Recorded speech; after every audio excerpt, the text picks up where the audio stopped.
Assalamualaikum warahmatullahi wabarakatuh. Perkenalkan, nama saya Fatimatus Alfaroh dari kelompok 17. Di sini saya akan mempresentasikan cara membuat teknologi tepat guna, yakni sprinkle atau alat penyiram tanaman otomatis. Pertama-tama mari kita siapkan bahannya terlebih dahulu, seperti 2 buah tutup pipa paralon ukuran setengah in, 1 buah pipa T paralon ukuran setengah in, 1 buah pipa paralon ukuran 1 in, dan 2 buah pipa paralon ukuran setengah in yang telah diberi lubang seperti ini. Kira-kira panjangnya 40 cm. Untuk jarak antar lubang kira-kira 10 cm. Mari kita mulai.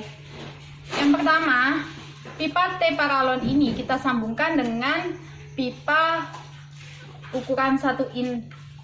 Kita letakkan di bagian bawah.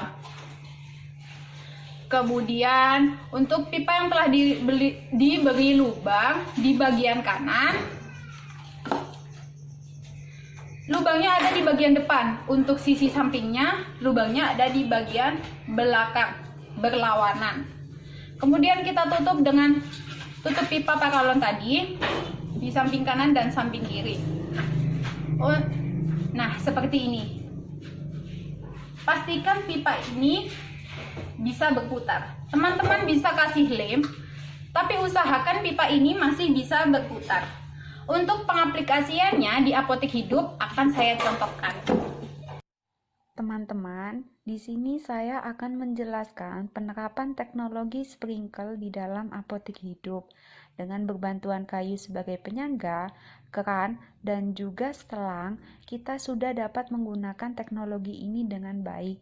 Alat penyiram tanaman otomatis ini dapat mempermudah kita untuk menyiram tanaman secara sederhana, efektif, dan efisien. Selain itu, juga dapat meningkatkan rasa cinta lingkungan kita terhadap tanaman di era kebiasaan hidup baru seperti sekarang ini.